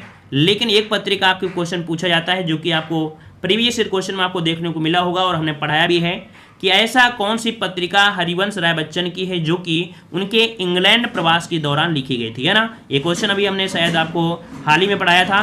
तो ये पत्रिका है प्रणय पत्रिका, जो कि इंग्लैंड प्रवास काल के दौरान लिखा गया एक गीत संग्रह है। ठीक है, और एक रचना आपकी कौन सी है, तो हलाहल। ठीक है ना, हलाहल और आपका प्रणय और दो चट्टाने, है ना। तो इस प्रकार से इसका स्क्रीनशॉट भी ले लीजिए। हरिवंश राय बच्चन, है ना, तो कौन कौन से आपको याद रखना है, मधुशाला, मधुबाला, मधुकलश। एक ये प्रणय पत्रिका है जिसे आपको नोट करना है, और दो चट्टाने ये आपके मुख्य रूप से हैं। ठीक है, तो जो चीज पर हाईलाइट आपका किया गया है उस पर आपको फोकस करना है। आते हैं अगले राइटर की ओर। राइटर आपके कौन है, नरेंद्र शर्मा। नरेंद्र शर्मा की जो महत्वपूर्ण है वो आपकी कौन सी है, कदलीवन, है ना। इनकी जो आपकी रचना है कदलीवन है, मिट्टी का वन है, पलाश वन है, प्रवासी के गीत है, और प्रभात फेरी। तो इनके मैक्सिमम जो पूछा गया है वो आपका प्रभात फेरी, है ना। क्या पूछा गया है, प्रभात फेरी बहुत पूछा गया है। तो इनमें से ये इनका IMP है, इसे आप लोग नोट कर लीजिएगा। ठीक है, प्रभात फेरी वाला। ठीक है, अगला दिया गया है रामेश्वर शुक्ल अंचल, है ना। यहाँ पर देखो ये चीज जो दिया होता है एक क्या होता है, उपनाम होता है। जब भी किसी का अगर सिंगल उद्धरण चिन्ह जिसे बोलते हैं इन्वर्टेड कॉमा इंग्लिश में, अगर ये ऐसे आपका होता है समझिए कि इनका ये उपनाम होता है। ठीक है, और हमेशा उपनाम को सिंगल इन्वर्टेड कॉमा में ही लॉक करते हैं। ठीक है, लेकिन जब कभी भी एक पैराग्राफ में किसी चीज को स्पेशल रूप से दिखाना होता है तब वहां पर उस पर हम लोग डबल उद्धरण चिन्ह लगा देते हैं, है ना। लेकिन जब उपनाम होता है तब ऐसे लगाते हैं। उम्मीद है ये पसंद आपको आया होगा और आपने अगर नई बार सीखा है तो आपको लगा कि हाँ कुछ हमने सीखने को मिला। ठीक है, चलिए यहाँ पर देखो रामेश्वर शुक्ल अंचल की जो आपकी है कौन, अपराजिता। ठीक है, अपराजिता, लाल चुनार और आपका किरण बेला और मधुलिका। इनमें से क्या याद करना है, हमेशा याद करना है कौन सा, मधुलिका और आपकी अपराजिता, और कौन सा आपका है लाल चूनर और आपका किरण बेला। लगभग उससे सही इनके तीनों है, तीनों ही रट लीजिएगा, कोई दिक्कत नहीं है ना। चार ही आपकी हैं। आते हैं अगले प्रश्न को। और प्रश्न अभी हमने बताया था कि राष्ट्रीय सांस्कृतिक काव्यधारा के प्रमुख कवि, मतलब स्टार्टिंग में हमने आपको बताया था कि जो आपका पुरानी काव्यधारा है उसमें से आपको तोड़ दिया गया है ना, और उन्हीं में से एक मिल जाता है राष्ट्रीय सांस्कृतिक काव्यधारा के कवि। कौन है, तो आपके माखन लाल चतुर्वेदी। अब माखन लाल चतुर्वेदी में यहाँ पर देख सकते हैं कि हिम तरंगड़ी, जो कि बहुत बार इनका क्वेश्चन पूछा गया है। ठीक है ना, तो हिम तरंगड़ी माखन लाल चतुर्वेदी को, इनको 1955 में पहला पुरस्कार इन्हीं को दिया गया था साहित्य में। ठीक है ना, तो याद रखिएगा यहाँ पर माखन लाल चतुर्वेदी, हिम तरंगड़ी, है ना, ये आपको याद रखना है। वहीं पर हिम तरंगी अगर आपको याद है तो ये भी याद रखना है, हिम करीटनी ये भी आपको याद रखना है। युग चरण, माता, पुष्प की अभिलाषा। तो भाई पुष्प की अभिलाषा एक आपका कह सकते हैं कि हाई स्कूल में भी आपको चैप्टर है, उसमें आपने पवित्रता में पढ़ा भी होगा, गद्यांश पद्यांश लिखने को आपको आता है। तो यहाँ पर याद रखिए माखन लाल चतुर्वेदी में कौन, तो आपकी हिम तरंगड़ी और आपके पुष्प की अभिलाषा, ये तो आपको याद ही रखना है। साथ में युग चरण भी आपको क्वेश्चन पूछा जाता है। ठीक है ना, तो चार है, इनको भी यहाँ पर रट सकते हैं। अगला है बालकृष्ण शर्मा नवीन, है ना, तो यहाँ पर याद रखिए ये आपके नवीन, है ना, इनका उपनाम है, इनके साथ जोड़ा जाता है हमेशा, बालकृष्ण शर्मा नवीन। उर्मिला, रश्मि रेखा, अपलक और कुमकुम और हम बिस्पाई जन्म के। ठीक है, अब इनमें से कौन याद रखना है, तो याद रखना है कौन सा आपका, उर्मिला, रश्मि रेखा। ठीक है, एक होता है रश्मिरथी, लेकिन यहाँ पर है रश्मि रेखा है। ठीक है ना, रश्मिरथी आपको रामधारी सिंह दिनकर में होता है। यहाँ पर जो पूछा है उर्मिला, रश्मि रेखा, अपलक, कुमकुम और आपका हम बिस्पाई जन्म के। ठीक है, तो बस ये वाला याद रख लेना है और ये याद रखना है, ये याद रखना है। ठीक है, अगला दिया है सुभद्रा कुमारी चौहान, जो कि देखा जाए हिंदी साहित्य में एक वीरांगना है, मतलब कह सकते हैं कि हमेशा वीरता की कविताएं लिखने के लिए जाना जाता है सुभद्रा कुमारी चौहान को। ठीक है, जिनमें देखो वीरों का कैसा हो बसंत है ना, एक कविता है, त्रिधारा है, मुकुल है ना। तो मैक्सिमम क्वेश्चन यही पूछा गया है, वीरों का कैसा हो बसंत से ये आपकी बहुत बड़ी पहचान इन्होंने अपने हासिल कर लिया है। ठीक है, तो आप आते हैं अगले प्रश्न को। प्रश्न आपसे अगला है रामधारी सिंह दिनकर। रामधारी सिंह दिनकर जो कि आप देख सकते हैं उर्वशी के लिए इनको पुरस्कार भी दिया गया था, है ना। और यहाँ पर जो पुरस्कार वगैरह है वो भी आपको जल्दी वीडियो में देखने को मिल जाएंगे, वैसे हमने बहुत पहले कराया भी था। देखो रामधारी सिंह दिनकर आपके उर्वशी, हुंकार, कुरुक्षेत्र, द्वंद्व गीत, रश्मरथी, देखो अब आ गया ना रश्मरथी, तो रश्मरथी हो गया, रेणुका, रेणुका भी इनकी पूछी जाती है, रसवंती है, इतिहास के आंसू, दिल्ली, धूप और धुआं, नीम के पत्ते आदि, है ना। याद कौन कौन से करना है, तो याद आपको करना है उर्वशी, हमेशा याद करना है, हुंकार भी याद ही होगा, कुरुक्षेत्र हो गया, रश्मरथी हो गया, रेणुका, ठीक है ना, इतिहास के आंसू, ठीक है, इतने आपको महत्वपूर्ण है जिनको आपको याद रखना है, और एक रसवंती। ठीक है, आते हैं अगले प्रश्न को, कह रहा है सियाराम शरण गुप्त। सियाराम शरण गुप्त जिसमें देख सकते हैं कि अनाथ दिया है, दुर्वादल दिया है, आरदा, पायेद, बापू, उन्मुक्त नकुल और आपका नोआ खाली आदि। इनमें से कौन सा पढ़ना है, इनमें से आपको पढ़ना है बापू। ठीक है, बापू इनमें से आपको पढ़ लेना है, ज़्यादा खास इनसे क्वेश्चन आपके नहीं पूछे गए, लेकिन ये वाला आपका पूछा भी गया एक बार। ठीक है, और अनाथ भी पढ़ लीजिएगा, 3 पढ़ लीजिए, आपको लगभग आ जाएंगे, यहीं से मिलेगा। अब आते हैं अगले पॉइंट को। पॉइंट आपको दिया प्रगतिवादी काव्यधारा। डायरेक्ट क्वेश्चन यहाँ से बनते हैं कि प्रगतिवादी काव्यधारा के जो आपके प्रमुख कवि हैं वो आपके कौन हैं। तो देखो यहाँ पर प्रगतिवादी काव्यधारा जो आपका समय सीमा दे दिया गया है 1936 से लेके 1943 तक आपका जो समय है प्रगतिवादी काव्यधारा का है ना। तो देख सकते हैं क्वेश्चन आपसे बनता भी है और पूछा भी गया था कि प्रगतिवाद का पहला अधिवेशन कहाँ पर हुआ था। प्रगतिवाद का पहला अधिवेशन कहाँ हुआ था, 1936 में, है ना। कहाँ पर हुआ था, लखनऊ में हुआ था। और इसके सभापति कौन चुने गए थे, तो आपके प्रेमचंद आपके चुने गए थे, है ना। ये प्रैक्टिस सेट हमने आपको कराया था, जिसमें से आपको एक क्वेश्चन बताया भी था। दूसरे अधिवेशन का सभापतित्व रविन्द्रनाथ ठाकुर ने किया था। किसने, रविन्द्रनाथ ठाकुर ने। तो पहला आपके प्रेमचंद है, दूसरे आपके रविन्द्रनाथ ठाकुर ने किया था। सुमित्रानंद पंत का काव्य संग्रह आपका जो आपका है युगवाणी प्रगतिवाद का प्रथम काव्य माना जाता है। IMP है, यहाँ से आप नोट करिएगा कि सुमित्रानंद पंत का काव्य संग्रह युगवाणी प्रगतिवाद का प्रथम काव्य संग्रह माना जाता है। क्लियर हो गया है। चलिए आते हैं अगले प्रश्न को। प्रश्न आपसे अगला पूछा गया है कि प्रगतिवाद शब्द का सर्वप्रथम प्रयोग जो किया था वो आपकी 1942 ईस्वी में मुक्तिबोध ने अपने एक लेखक प्रगतिवाद एक दृष्टि आगामी कल में ये किया था ना। क्वेश्चन ये पूछे कि प्रगतिवाद शब्द का सर्वप्रथम प्रयोग जो किया था किसने किया था, तो आपके किसने, यहाँ पर मुक्तिबोध ने किया था। किसमें किया था, तो एक लेख लिखा था प्रगतिवाद एक दृष्टि आगामी कल में। ठीक है, तो ये भी याद रखना है और ये भी याद रखना है क्योंकि सुमित्रानंद पंत का काव्य संग्रह युगवाणी प्रगति का प्रथम काव्य संग्रह है ना, लेकिन ये जो लेख लिखा गया है वो आपका कह सकते हैं इसमें है। ठीक है, जो मुक्तिबोध ने। उम्मीद है ये दोनों पॉइंट आपको याद रखें। अब दिया है प्रमुख प्रगतिवादी कवि एवं उनकी रचनाएं। प्रमुख प्रगतिवादी कवि एवं उनकी रचनाएं। अब यहाँ पर देख सकते हैं कि आपके कवि दिए हैं और उनकी रचनाएं दिया है। क्या कवि है, कौन से हैं, तो यहाँ पर आपके दिए हैं नागार्जुन। नागार्जुन को हम लोग वैद्यनाथ मिश्र के नाम से भी जानते हैं। अगर क्वेश्चन पूछे कि वैद्यनाथ मिश्र जो आपके हैं वो आपकी कौन है, तो आपके नागार्जुन को कहते हैं। ठीक है ना, इनके भी क्वेश्चन आपके बहुत बनते हैं, इनकी रचनाएं क्वेश्चन बहुत पूछे जाते हैं। युगधारा, है ना, प्यासी पथराई, आंखें, ठीक है, भस्मांकुर, रत्नगर्भ, पुरानी जूतियों का कोरस, हरिजन गाथा जो कि इनकी कविता है। अब मैक्सिमम पूछी जाती है युगधारा, है ना, IMP है। नागार्जुन की जो आपकी पूछी जाती है मैक्सिमम आपकी युगधारा आपकी पूछी जाती है ना। प्यासी पथराई और आंखें, इनको नोट कर लीजिएगा। आते हैं अगले प्रश्न को। प्रश्न आपसे अगला है, देखो नोट सभी कुछ करना है लेकिन फोकस जिस प्रकार से इस पे किया गया है उसी पर फोकस करना है क्योंकि ऐसे क्वेश्चन आपके पूछे गए हैं। ठीक है ना, जिन पर आपको ब्लैक कलर आपका ज्यादा किया गया वो पूछे गए हैं। ठीक है, शिवमंगल सिंह सुमन, है ना। अगर पूछे कि इनका पूरा नाम क्या है सुमन का, तो आपका शिवमंगल सिंह सुमन आपका है, ये आपका हो जाता है। ठीक है ना। जीवन के गान, हिल्लोर, प्रलय, सृजन, मिट्टी की बारात जो कि एक काव्य संग्रह है। मिट्टी की बारात के लिए इनको पुरस्कार भी दिया गया था, है ना। मिट्टी की बारात किसका है, शिवमंगल सिंह सुमन है। और साथ में एक पूछा गया था क्या, हिल्लोर भी इनका पूछा गया है और प्रलय भी पूछा गया था। ठीक है, तो इस प्रकार से 3-4 क्वेश्चन जो रचनाएं इनकी भी आपकी हैं। अगला है राग्ये राघव। रांगे राघव में आपकी पांचाली है और आपका पिघलते पत्थर, अजेय, खंडहर, मेधावी राह का दीपक, देवदासी, अधूरी मूरत, साम्राज्य का वैभव। देखो यहाँ पर साम्राज्य का वैभव, देवदासी, अधूरी मूरत, अजेय और अब पांचाली खंडहर, ये सभी क्वेश्चन आपके पूछे गए हैं। ठीक है, इनके सभी क्वेश्चन आपके पूछे गए हैं।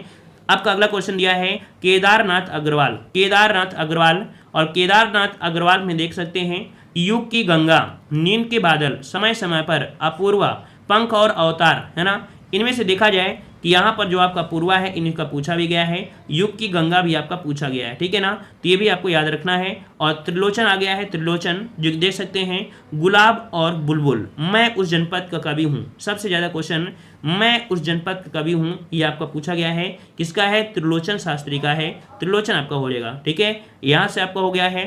अगला पॉइंट आपका आता है प्रयोगवाद एवं नई कविता। तो देखो वीडियो बड़ा हो रहा है, प्रयास किया था कि कवर हो जाए, लेकिन यहाँ पर इतने लेखक हैं, इतनी रचनाएं हैं, और हमने आपका प्रयास हमेशा यही किया है कि छोटा वीडियो हो और जिसमें से आप कम समय में ज़्यादा से ज़्यादा यहाँ पर ज्ञान ग्रहण कर सकें। ठीक है ना। अब यहाँ पर प्रयोगवाद है, प्रयोगवाद एवं नई कविता। अब यहाँ पर प्रयोगवाद में क्या होगा, थोड़ा सा में से और भी इसको डिस्क्राइब किया जाएगा, जिसमें से तार सप्तक आएंगे। तार सप्तक कब से कब चलता है ना। जब पढ़ ही रहे हैं तो थोड़ा सा डिटेल से ही पढ़ लेंगे, है ना। ये सब आपको देखने को मिलेगा अगले वीडियो में, ये सब मिलेगा। तार सप्तक कब से कब क्या शुरू होता है, कौन कौन उसमें आते हैं, क्योंकि क्वेश्चन बन जाता है प्रथम कौन थे, द्वितीय में कौन थे, तृतीय में आपके कौन रहे, सब आपको क्वेश्चन देखने को मिलता है। ठीक है, तो ये वीडियो जो आपको मिलेगा कह सकते हैं कि नेक्स्ट पार्ट में आपको मिल जाएगा, और नेक्स्ट पार्ट से आपकी हिंदी साहित्य लगभग आपकी कंप्लीट होगी। लेकिन जो आपने पढ़ा है उसमें से उपन्यासकार और उपन्यास, इसका एक एक लेक्चर देंगे, ताकि क्या हो कि अगर क्वेश्चन पूछे कि उपन्यास किसका है किसका नहीं है तो आप नोट कर सकते हैं। फिर आपके यहाँ पर जो आपकी कहानी है, किसकी कहानी एक साथ कर देंगे, है ना, और नाटककार एक साथ कर देंगे, निबंध एक साथ कर देंगे, अलग अलग पार्ट इनके आपको बना देंगे। तो कुल मिला के आपने जितनी भी पढ़ा है उसका निचोड़ आपको कह सकते हैं एक एक पार्ट में मिल जाएंगे। सभी के नाटक एक तरफ, सभी की रचना एक तरफ, उससे थोड़ा सा पढ़ने में आपको आसानी भी मिल जाएगी। ठीक है ना। जो भी अपडेट आपके होते चले आ रहे हैं, तो अगले संस्करण में जो आप बनाया जाएगा तो नए तरीके से और भी आपके ऐड कर दी जाएंगे और जोड़ दी जाएंगे। ठीक है, उम्मीद है पसंद आया है। पसंद आया है तो लाइक शेयर जरूर करें, और एक दोस्तों को कम से कम ज़्यादा शेयर करें। साथ में हमने बता दिया है शाम 7 बजे यहाँ पर आपको दे दी गई है हिंदी साहित्य ऑब्जेक्टिव की लाइव क्लास। ठीक है ना, तो यहाँ पर आप लोग लाइव क्लास भी ले सकते हैं। ऑब्जेक्टिव क्वेश्चन हिंदी साहित्य में जो कि आपको डेली कर दिया गया है। ठीक है ना, तो चलिए मिलते हैं नए वीडियो के साथ। सभी को धन्यवाद, सभी को जय हिंद, सभी को वंदे मातरम।